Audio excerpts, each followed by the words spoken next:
Whenever we have injuries to our body, especially to our legs and hands or any part of the body, and when there is wound and when there is bleeding at the site of injury, it is very easy for any one of us to put a bandage or to put a pressure bandage so that the bleeding stops.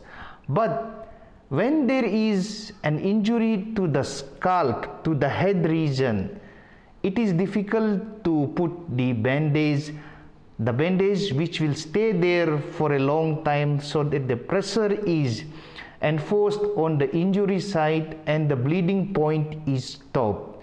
So today I am going to show you how to bandage the head region or the skull region whenever there is an injury resulting in a wound, and that wound leading to bleeding on the scalp or on the head. You and I know that a little slight injury to the head region bleeds a lot. It's because the head region is filled with lots of blood vessels, and any injury at that region results in a tremendous bleeding at the point of injury. So come along with me, watch this video till the end to know how to bandage the head region whenever there is an injury or there is a wound resulting in bleeding. First of all, you should have cleaned that point of injury initially with clean soap water and later with whatever antiseptic liquid you have. It can be spirit or anything which is used or which is available with you. So now I am going to show you how to put a bandage on the head region or on the skull region whenever there is injury, and it is a simple way you can do it. Anybody can do it, so that the bleeding point is stopped or the wound is covered with the bandage, at least for the time till you are able to reach to a hospital. This point of this head got injury few days ago, maybe 10 days ago. He had come with a bleeding point on the forehead region. So when he had come, I had cleaned his wound.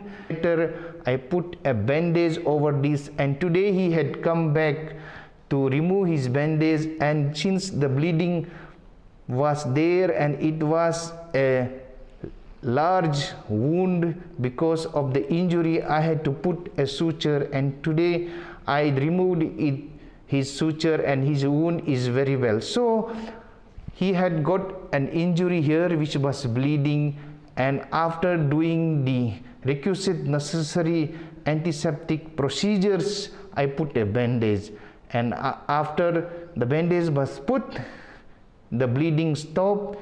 And now I am going to show you how the bandaging is done for any injury or any wound or any bleeding point on the head region. So come along with me. After you have cleaned and after you have sutured, or in places where there is accident or sudden injury, you need to put a clean gauze piece.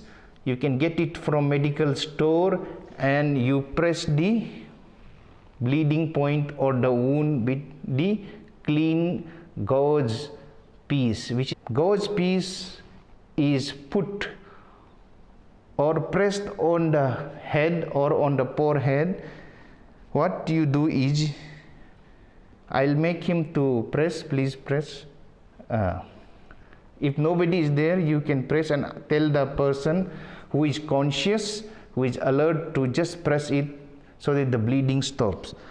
So after that, you should make pieces of bandages like this, cut it along, and you place on the side like this. Longitudinal position you place it, and you can make another one, another you can place, making sure that it is kept properly So I have placed like this. So basically you stretch out the bandage, pieces of bandage as per your requirement, and you place on the sides.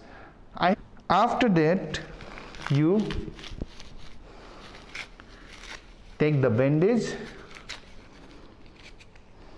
and then you tie. Now you remember, this the wound is being pressed by him, and then I have placed two long pieces of bandages. This is the wound, it is being pressed. So I press it. I will now place the bandage in a circumferential way. So the bandage is going around the head. These pieces are underneath the bandage. See, observe here, this is the other end of the long bandage piece, this is the long other end, and this is the bandage which I am placing over these pieces of, you can say, bandage or gauze piece.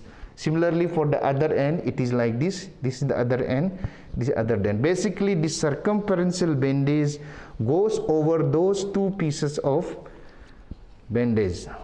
Now I stretch and I am able to just leave it.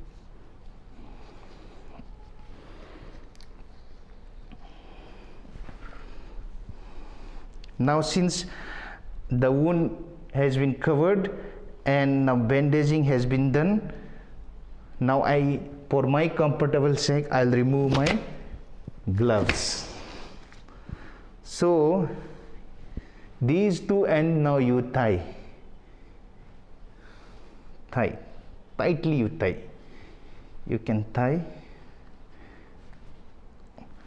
Now you can release. The other end, this end also, the other end, this end I will tie.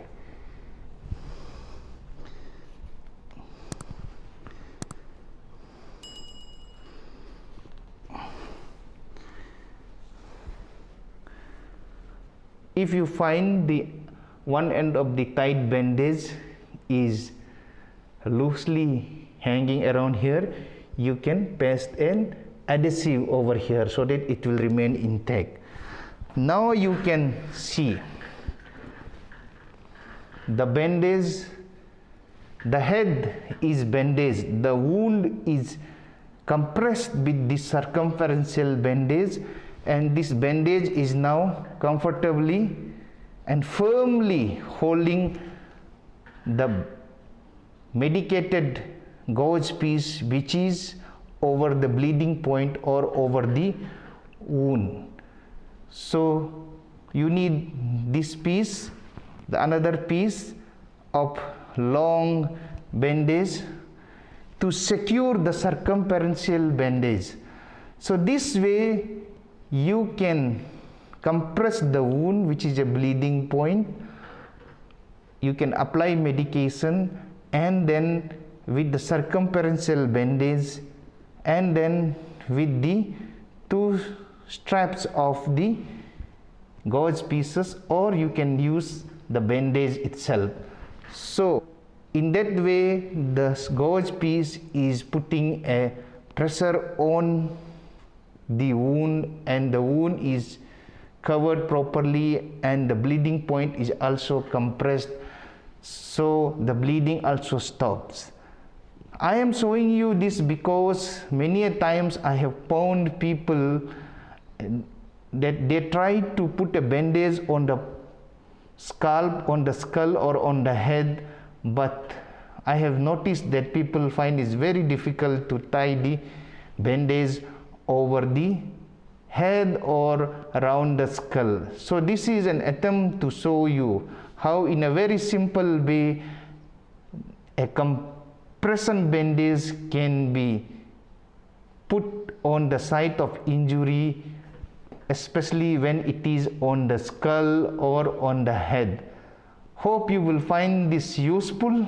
If you like this video, please give a like, and if you want to receive such videos related to health and health only, please remember to subscribe this channel